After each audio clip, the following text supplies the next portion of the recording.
সকাল ৭টা। রিমু তার হেডফোন মাথায় নিয়ে ঘুম থেকে উঠল। ফোনে হোয়াটসঅ্যাপে ক্লাস গ্রুপ চ্যাটে আগের রাতের নোট, মজার মিম আর কয়েকটা নতুন অ্যাসাইনমেন্ট এসেছে। আজকে পরীক্ষা আছে রিমু, তুমি রেডি? একটি বার্তা। রিমু হেসে বলল, অবশ্যই, অন্তত চেষ্টা তো করতে হবে।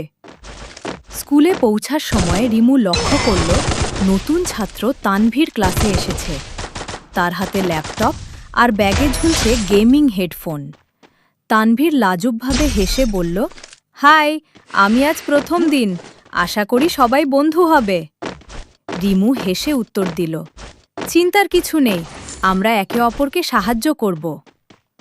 প্রথম ঘন্টার ক্লাসে রিমু লক্ষ্য করল তানভীর চুপচাপ নোট নিচ্ছে। সে হেসে বলল, দেখছি তুমি খুব মনোযোগী, আমরা একে অপরকে সাহায্য করব। তানভীরও হেসে বলল, হ্যাঁ, এটা ভালো হবে, নতুন স্কুল, নতুন বন্ধু, সবই মজার।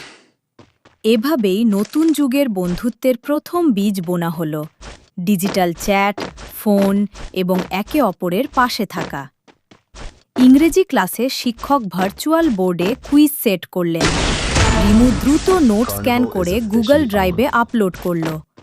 তানভীর স্ক্রিন শেয়ার দিয়ে রিমুর নোট চেক করল। দেখছ, আমরা কি ডিজিটাল যুগে কত সহজে সব করতে পারি? তানভীর বলল, হ্যাঁ, তবে শিক্ষকের প্রশ্ন তো কঠিন।